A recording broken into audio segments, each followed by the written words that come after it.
प्राजक्त ही माझी कादंबरी. या कादंबरीतील शेवट मी वाचकांना, श्रोत्यांना वाचून दाखवते.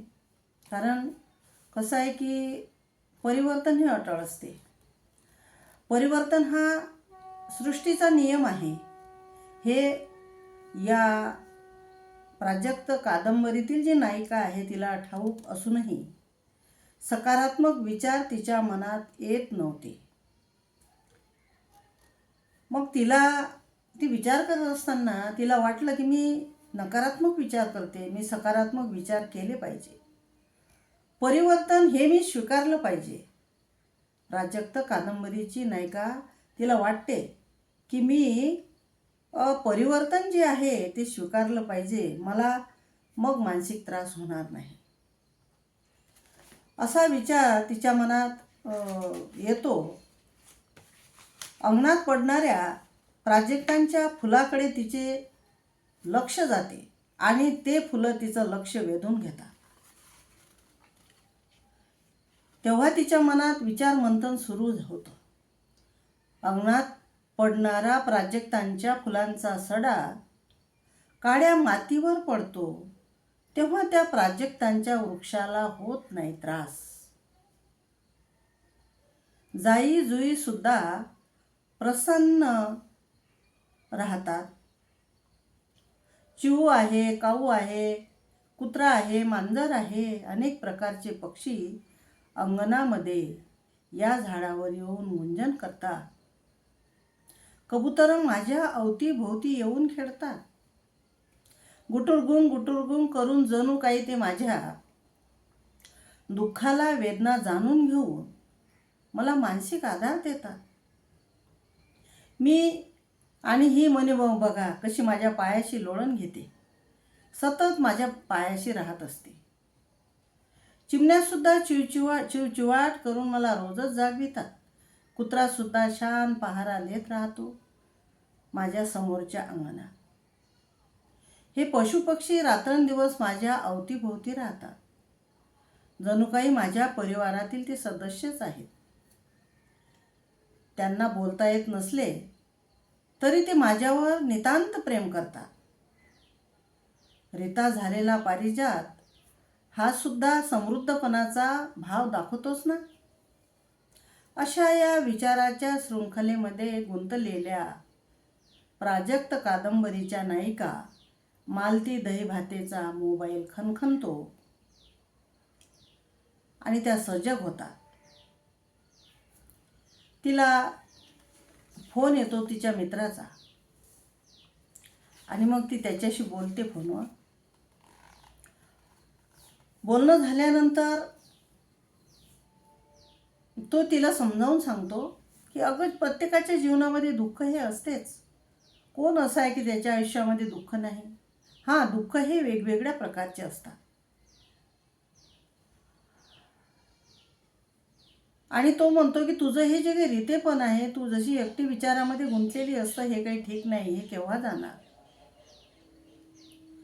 पारिजात जसा अंगणात फुलांचा सडा टाकून मोकळा होतो, रिते होण्यातले समृद्धपण तो किती सहजपणे दाखवितो. तसंच आपण आपलं कर्तव्य करून मोकळं व्हायचं. पारिजातकाची फुलं इवलीशी नाजूक, त्यांचा भार किती सोसणार? प्राजक्तांची फुलं इवलीशी सुंदर, छोटीशी नाजूक असतात. त्यांचा भारही फार काही नसतो. आणि सृजनांचा कुठे कधी भार होतो का? पारिजात फुलांचा सडा जमिनीवर पाडून हलका होतो म्हणून त्याच्यात पोकळी निर्माण झाली असे नव्हे. तो फक्त मोकळा होतो, पण रिता होत नसतो. मला नाही वाटत तसं की रित होण्यासाठी रिकामं असावं लागतं. पण प्राजक्तांकडे रिकामपण नक्कीच नाही. तो केव्हाच सृजनांच्या सुंदर अशा प्रक्रियेमध्ये मग्न होत असतो. कशासाठी? तर उद्यासाठी. तसंच आपणही येणाऱ्या उद्या येणारी जी काही आपली पिढी आहे त्या पिढीसाठी आपणही रितं झालं पाहिजे आणि आपण स्वतःला कुठल्या तरी कामामध्ये गुंतवून घेतलं पाहिजे. जसं प्राजक्ताच्या झाडाला पुन्हा कड्या येतात आणि त्या कड्यांना त्याला फुलवायचं असते. पाकळ्यात सुगंधाची कुपी तर त्याच्या देहात आणि त्याच्या देठामध्ये त्याला केशर भरायची असते. मातीकडून घेतलेल्या जीवनसत्वाचं देणं असतं त्याच्याकडे. निसर्गालाही पुन्हा परत करायचा असतो ना सुगंध. कृतज्ञपणाची जाणीव असते त्याला चिरकाल अस्तित्व असेपर्यंत. बघ कसा असतो पारिजात.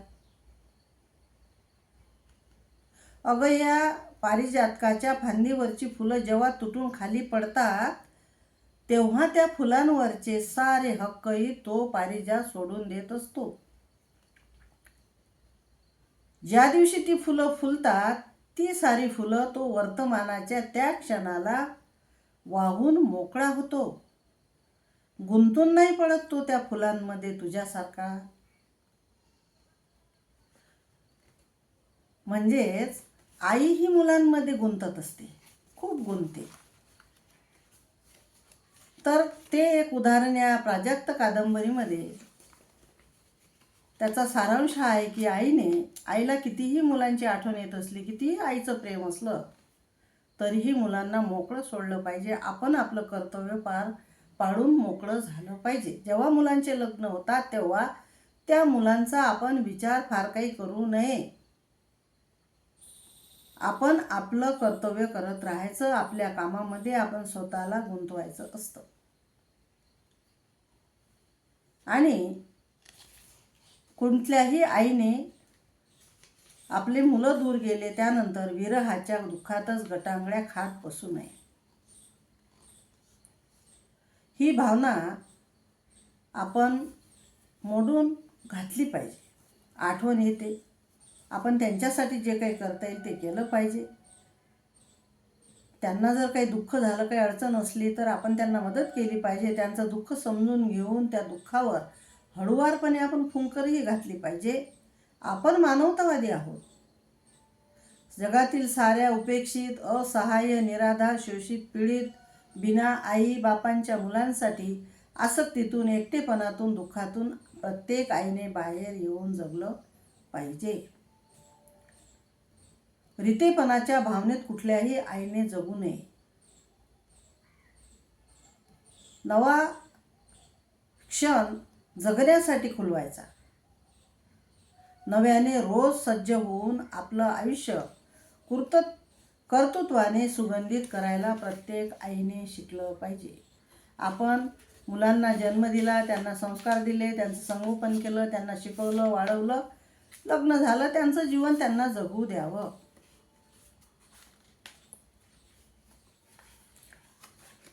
अशा प्रकारे प्रत्येक आईने आपल्या आयुष्यातली पोकळी ही रीती ठेवू नये. ती कशाने तरी भरून काढायचीच. जमिनीवर फुलांचा सडा पाडून मोकळा होणारा प्राजक्त, त्याचं उदाहरण आपण घेतलं पाहिजे. समाजाचं ऋण आहे हे आपण मानवी मनाच्या पाकळीत आपल्या विचाराने सुगंधित कुपी अशी आपण भरली पाहिजे.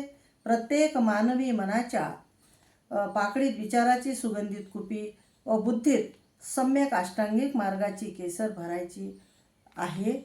आयुष्याच्या प्रत्येक क्षण वर्तमानाला अर्पण करून आपण स्वतंत्र मोकळे जगलं पाहिजे.